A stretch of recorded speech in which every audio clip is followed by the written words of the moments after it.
The suitcase burst open as it hit the muddy ground, spilling Cordelia's life across the storm-soaked earth of Willowbrook.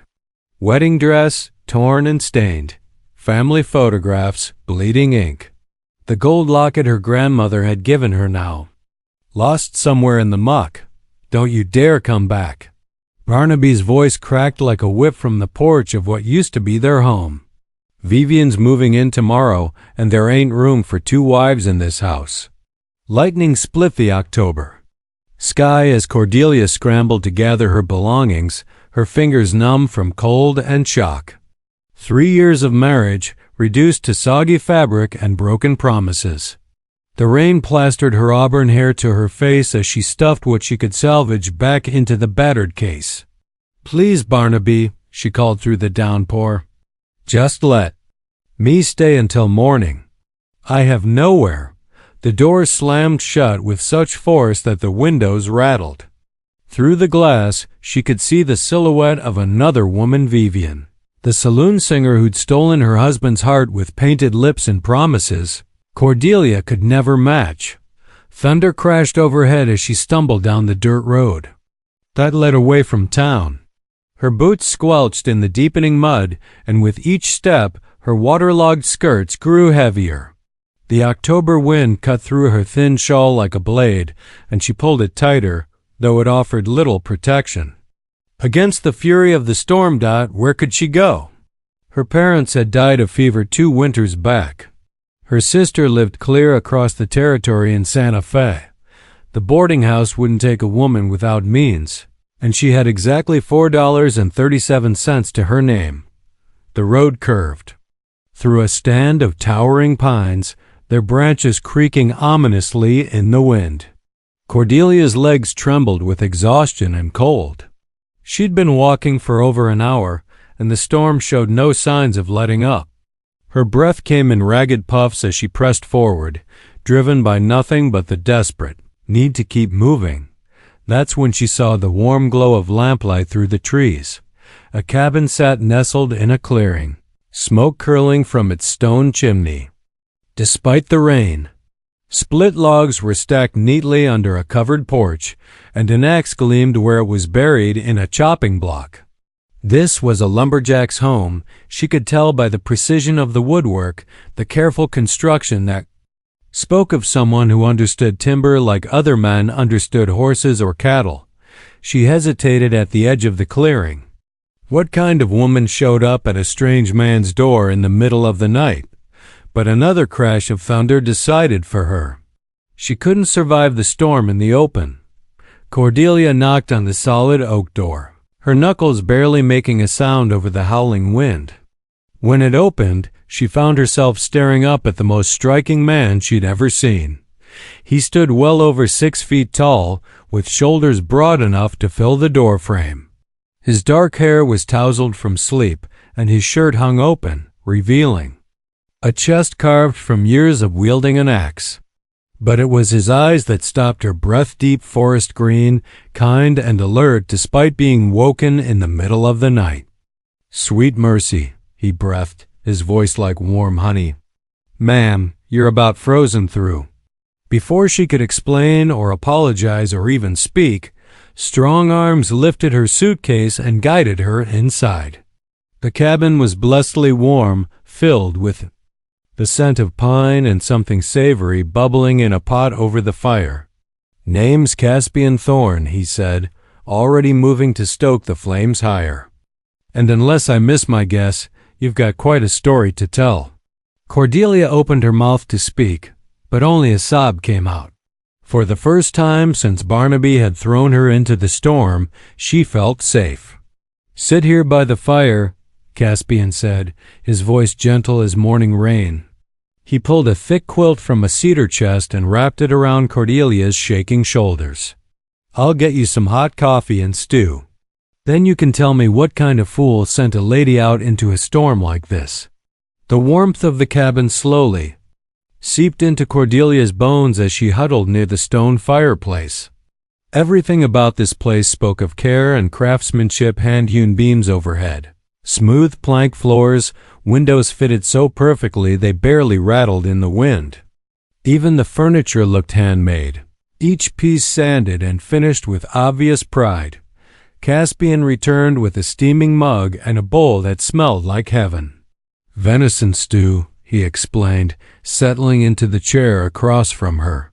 "Made it yesterday, when I got back from the logging camp up north." She wrapped her fingers around the warm ceramic, letting the heat chase away the last of the cold. "I'm Cordelia," she managed between sips. "Cordelia Ashworth. Though I suppose I won't be keeping that name much longer." "Ashworth," his brow furrowed. "You're married to Barnaby Ashworth, the fellow who owns the dry goods store in town?" The coffee turned bitter in her mouth. "Was married. As of tonight, I'm nothing to anyone." Caspian leaned forward, his green eyes intense. "A man who'd put his wife out in weather like this ain't worth the air he breathes. What happened?" The whole sorry tale spilled out of her. Barnaby's growing coldness over the past months. The nights he didn't come home, the whispered gossip about him and Vivian. How she'd confronted him tonight, only to have him choose his mistress over his wedding vows. "Said I was too plain, too dull," she finished, her voice barely above a whisper. "Said Vivian made him feel alive in ways I never could. That man's a damned fool." The words came out harder than Caspian seemed to intend, and he softened his tone. "Begging your pardon for the language, ma'am, but anyone with eyes can see. You're anything but plain." He'd crept up Cordelia's neck, and she ducked her head. In 3 years of marriage, Barnaby had never looked at her the way this stranger did, like she was something precious rather than an obligation. "I don't know what I'm going to do," she admitted. "I have a little money, but not enough for passage anywhere, and no family close by.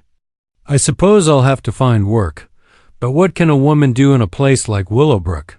You could stay here." The words hung in the air between them, weighted with possibility and impropriety. Cordelia's eyes widened. "I couldn't possibly. Just until you get on your feet," Caspian said quickly. "I've got a spare room, and I'm gone most days at the logging sites. You'd have the place to yourself, and I could use someone to keep the cabin tidy, maybe cook a meal now and then. I'd pay you fair wages." It was scandalous. A single woman living with a bachelor, even as hired help, would set tongues wagging. From here to Denver. But what choice did she have? Sleep in the woods? Beg charity from strangers? "Why would you help me?" she asked. "You don't know anything about me." Caspian stood and walked to the window, gazing out at the storm. "My mama died when I was 12, he said quietly. "Left me and my pa to fend for ourselves. I know what it's like to have nowhere to turn." He looked back at her, something unreadable in his expression. "Besides, a woman like you deserves better than what life's handed her." Outside, the storm was finally beginning to weaken, but inside the cabin, something else was gathering strength.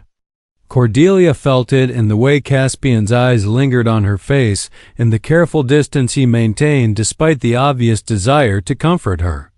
"All right," she whispered, "just until I can figure out what comes next."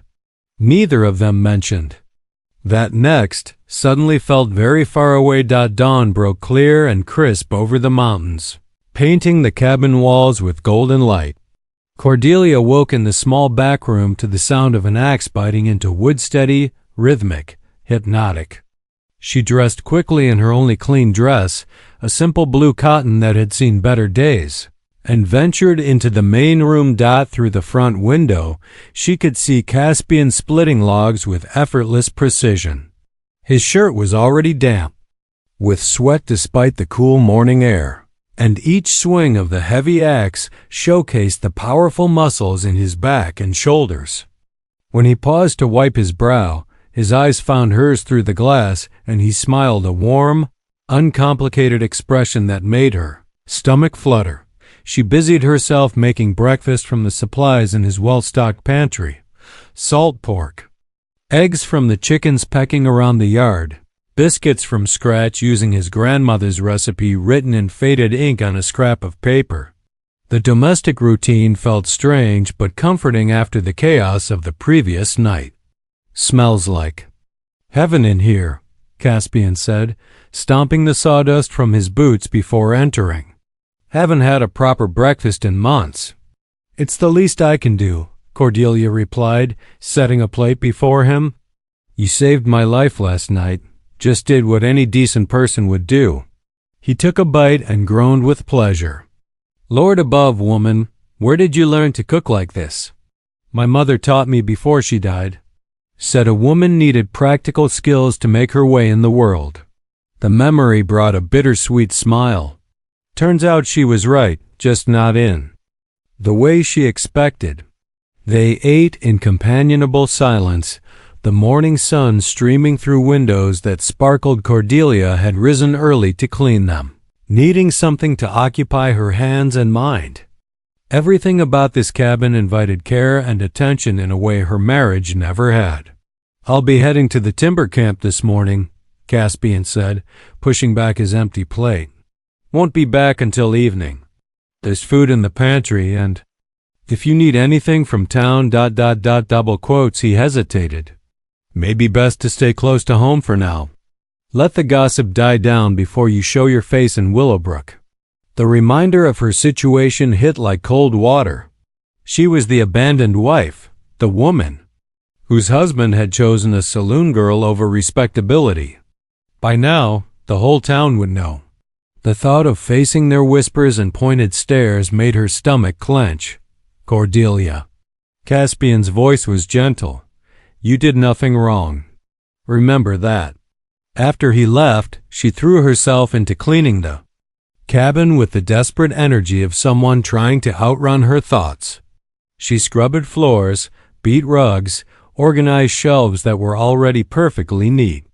Physical work helped, but it couldn't stop her mind from circling back to the look on Barnaby's face when he'd thrown her out, not angry, but relieved. As if she'd been a burden he was finally free to cast off. Around midday, she heard horses approaching and peered cautiously through the curtains. 2 riders were coming up the path, Barnaby and another man she recognized as Judge Hawkins, the territorial magistrate. Her heart hammered against her ribs as they dismounted and approached the door. Barnaby's knock was sharp and impatient. "Cordelia, I know you're in there. We need to talk." She opened the door but didn't invite them in, keeping one hand on the frame for support. "What do you want, Barnaby?" "To make this official," Judge Hawkins interjected, pulling a document from his coat. "Divorce papers. Sign them, and you'll be free to pursue other arrangements."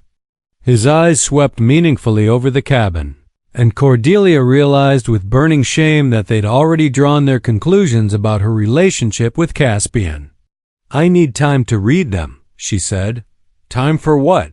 Barnaby's lip curled. "You can barely read as it is. Just make your mark and be done with it." The casual cruelty in his voice, the same voice that had once whispered wedding vows, nearly buckled her knees. But as she reached for the papers, she heard the distant sound of an axe echoing through the forest, and something inside her straightened. "I said I need time," she repeated, and closed the door in their faces. The papers lay spread across Caspian's kitchen table like accusations. Cordelia traced the formal language with her fingertip, sounding out the legal terms that would dissolve 3 years of marriage as if they'd never existed. The document was harsh in its simplicity. Barnaby would keep the house, the store, everything they'd built together. She would get nothing except her freedom. And what's freedom worth to a woman with no money and no prospects? She murmured to the empty cabin. The sound of approaching hoofbeats made her gather the papers quickly. Through the window, she saw Caspian riding up the path on a magnificent black stallion, and behind him, a wagon loaded with fresh-cut timber. Even from a distance, she could see the tension in his shoulders. He dismounted with the fluid grace of a man born to the saddle and strode toward the cabin, his face dark as a thundercloud. "Saw Barnaby and the judge riding away from here," he said without preamble. "They give you trouble?" "They brought divorce papers." Cordelia held up the documents. "Seems Barnaby's eager to make our separation official." Caspian's jaw tightened. "What do they say?" She read the terms aloud, her voice growing smaller with each clause. When she finished, silence stretched between them like a held breath. "Son of a bitch," Caspian muttered, then caught himself. "Pardon my language, but that man's got some nerve. Throws you out with nothing, then expects you to sign away any claim to what's rightfully yours." "Is it rightfully mine, though?" Cordelia sank into a chair, suddenly exhausted. "I didn't build that business. I just ... existed in its shadow. You kept his house, cooked his meals, mended his clothes, stood by him when half the town thought he was a fool for expanding the store." Caspian pulled out the chair across from her, his green eyes intense. "That's not existing, Cordelia. That's partnership." The way he said her name like it mattered, like she mattered, sent warmth spreading through her chest. When had Barnaby last spoken to her with such conviction? "Partnership requires two willing people," she said. "Barnaby made it clear I was more burden than help." "Then Barnaby's an even bigger fool than I thought." Caspian leaned forward, his calloused hands resting on the table. "You want my advice? Don't sign those papers." "Not yet. What choice do I have? If I refuse, he'll just wait me out. He's got time and lawyers. I've got..." She gestured around the cabin. "Your charity." The words came out harsher than she intended, and she saw Caspian flinch. "Is that what you think this is? Charity? Isn't it?" The question hung between them, loaded with all the uncertainty and fear she'd been carrying since the storm.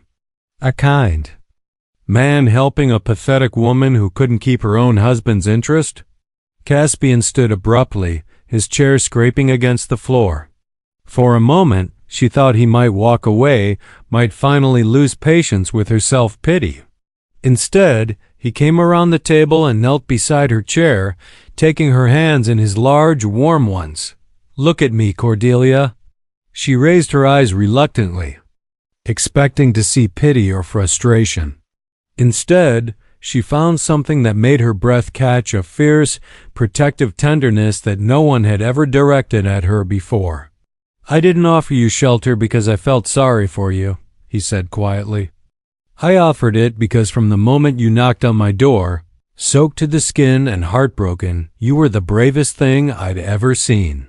A woman fighting to survive, refusing to give up even when everything was against her."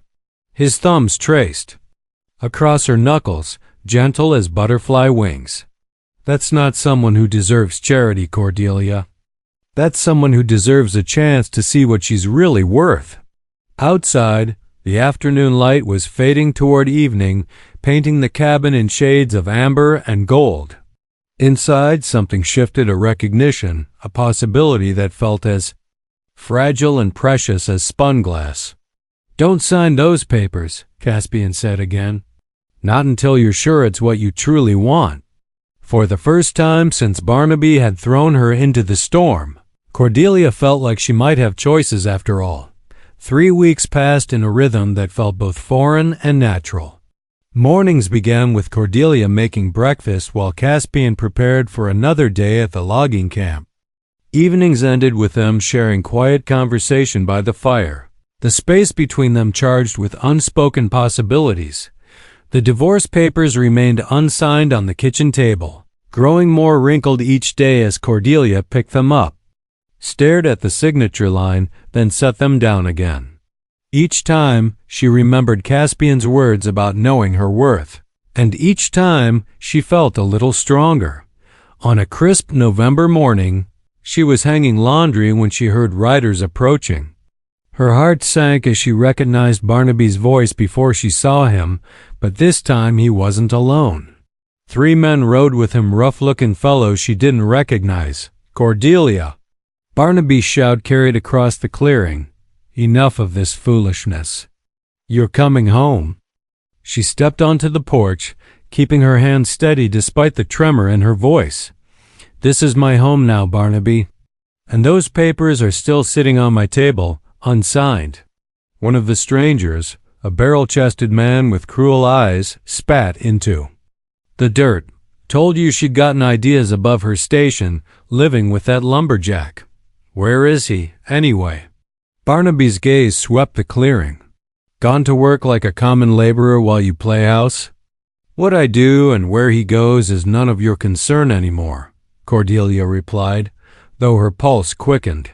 Caspian wouldn't return for hours, and she was alone with 4 men whose intentions she couldn't read. "Everything about you is still my concern until those papers are signed." Barnaby dismounted, his expression harder than she'd ever seen it. "Vivian's getting tired of waiting, and so am I. You're going to sign them today, or what?" The voice came from the tree line, deep and dangerous as rolling thunder. Caspian emerged from the forest like something out of legend, his axe gleaming in one hand, his green eyes fixed on the men with predatory focus. He must have come back early and approached through the woods when he saw the horses. "Thorn." Barnaby's bravado faltered slightly. "This is between me and my wife." "Your wife?" Caspian stepped into the clearing, and Cordelia saw how the other men's hands drifted toward their weapons. Funny way of treating a wife, throwing her out in a storm and then bringing hired guns to intimidate her. "Now see here," the barrel-chested man started. "No, you see here," Caspian's voice cut like a blade. "That woman has been nothing but gracious to you, Ashworth.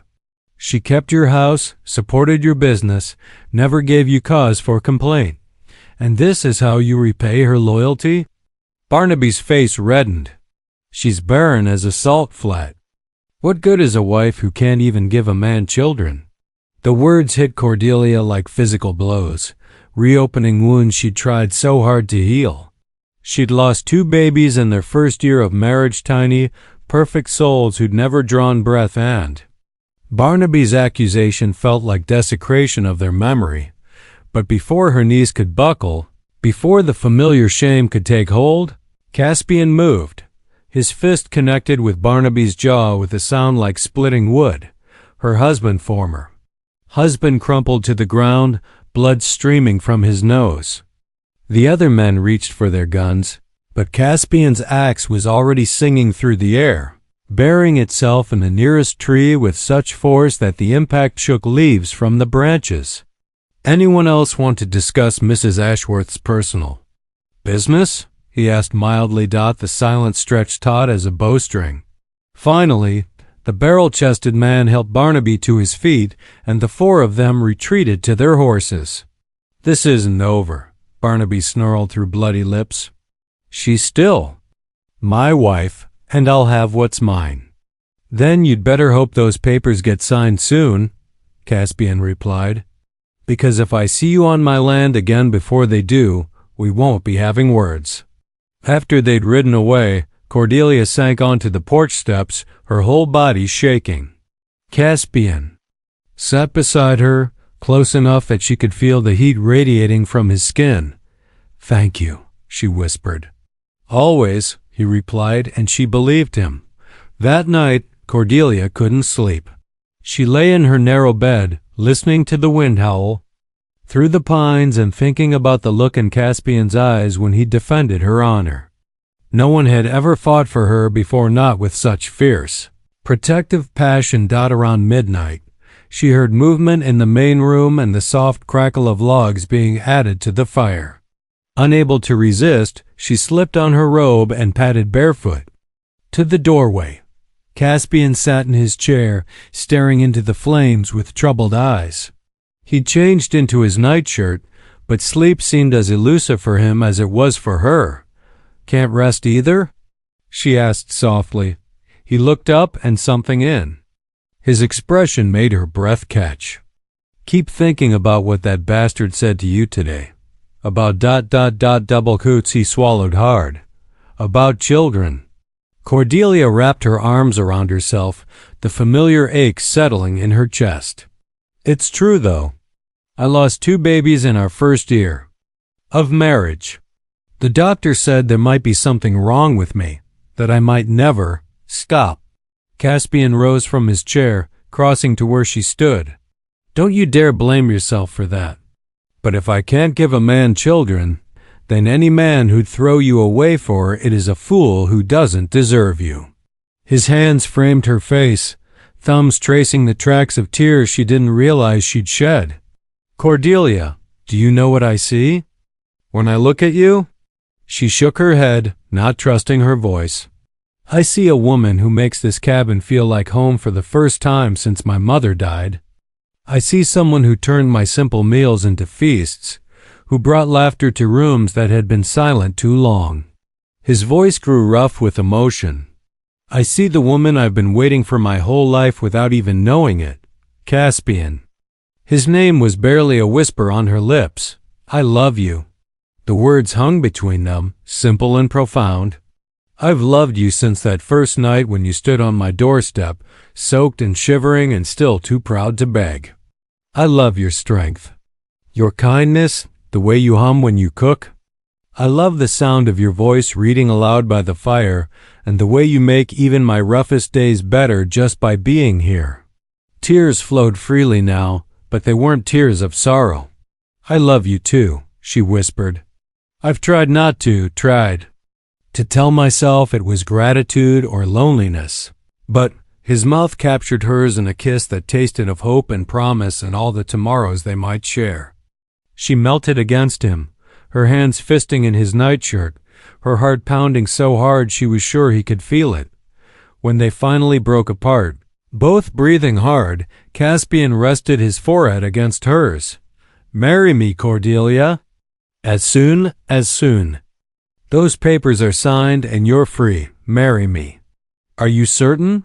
The question came from the deepest part of her fear. Even if I can never give you children. Even if, especially then. His smile was soft and sure. We'll make our own family, you and I. Maybe we'll adopt children who need homes, or maybe we'll be content with just each other. Either way, I want to spend the rest of my life loving you.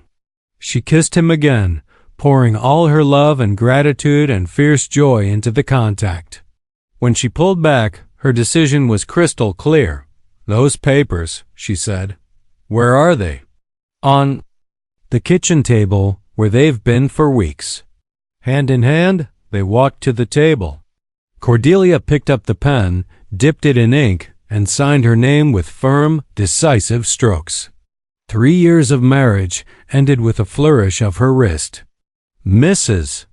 Cordelia Ashworth, she said, looking at her signature. For the last time. Caspian's arms came around her from behind, warm and strong and sure. What would you like to be next? She leaned back against his chest, watching the firelight dance across the reflections in the window. Outside, the storm had finally passed, leaving the world clean and new. Mrs. Cordelia Thorne, she said, for the rest of my life. Spring came early to Willowbrook that year, painting the mountainsides in shades of green that matched Caspian's eyes. Cordelia stood in the doorway of what was now truly their cabin, watching her husband, split logs for their new addition. They'd married in February, with Judge Hawkins himself performing the ceremony after apologizing profusely for his part in Barnaby's intimidation tactics. The baby room is coming along nicely, Caspian called, wiping sweat from his brow. They'd decided to add a nursery, not out of desperate hope, but from quiet confidence that their family would grow one way or another. Mrs. Henderson from the orphanage in Denver is coming next month, Cordelia replied, her hand resting unconsciously on her still flat stomach. She says there are several children who might. She stopped, pressing her lips together in a smile. That could have powered the whole town. Caspian's axe clattered to the ground. Cordelia? The doctor confirmed it yesterday when I went to town. Her voice was soft with wonder. I'm with child, Caspian. Our child. His whoop of joy echoed across the clearing as he swept her into his arms, spinning her around until she laughed breathlessly. How far along? He asked, setting her down gently. 3 months. The doctor says everything looks perfect this time. She touched his face, marveling at how completely her life had transformed. I was afraid to hope, but hope is all we've got, sweetheart. Hope and love and whatever comes next. That afternoon, as Cordelia walked to the general store for supplies, she held her head high despite the whispers that followed her. The town had eventually accepted her marriage to Caspian. His reputation for fairness and his willingness to help anyone in need had won over even the strictest moralists. But some gossips never tired of rehashing old scandals. She was examining fabric for baby clothes when a familiar voice made her spine stiffen. Well, if it isn't the lumber camp whore. Vivian stood behind her, resplendent in a purple dress that cost more than most people earned in a month. But her painted smile couldn't hide the venom in her eyes, and her beauty had already begun to show cracks at the edges. Mrs. Thorne. Cordelia corrected calmly, not turning around. And you are? Mrs. Barnaby Ashworth. Vivian's voice dripped false sweetness. Though I suppose you'd remember me. Ah, yes, the saloon girl. Cordelia selected a bolt of soft yellow cotton. How is married life treating you? Vivian's laugh was brittle as glass. Better than being abandoned and forced to live off charity. I wasn't abandoned, Cordelia replied, finally turning to face her replacement. I was set free. Something in her tone must have warned Vivian, because the other woman's confidence faltered slightly. Barnaby says you trapped that lumberjack. With feminine wiles. Says it won't last once he realizes what you really are. And what am I, exactly? A barren, boring little mouse who couldn't satisfy her own husband. The word should have hurt. A year ago, they would have sent Cordelia fleeing in shame. Instead, she smiled the serene, satisfied smile of a woman who knew exactly what she was worth. You're quite right about one thing, she said pleasantly. I couldn't satisfy Barnaby. But then, I've learned that some men are simply too small to be satisfied by anything real. Vivian's face went white with rage, but before she could respond, Mrs. Patterson, the store owner's wife, intervened. Mrs. Thorne, how lovely to see you. Is it true what we've been hearing? About the baby? Cordelia's hand moved to her stomach as she nodded, and the joy that crossed Mrs. Patterson's face was genuine. Oh, how wonderful. Caspian must be over. The moon, when are you due? Early autumn, Cordelia replied, watching Vivian's expression crumble. We're adding a nursery to the cabin and considering adopting more children as well. Caspian says our home is big enough for a dozen little ones. As she paid for her purchases and walked toward the door, she heard Vivian hiss to Mrs. Patterson, She can't be. The doctor said she was barren. Well, Mrs. Patterson replied with pointed sweetness, I suppose she just needed the right man to bloom. Cordelia stepped into the afternoon sunshine, her heart light as air. Behind her, she could hear Vivian, demanding to know how such a thing was possible, but Cordelia didn't care. She had a husband who loved her, a child growing beneath her heart, and a future stretching ahead like an open road. Some stories, she reflected as she headed home to Caspian, really did have fairy tale endings. The mountains had never looked so beautiful.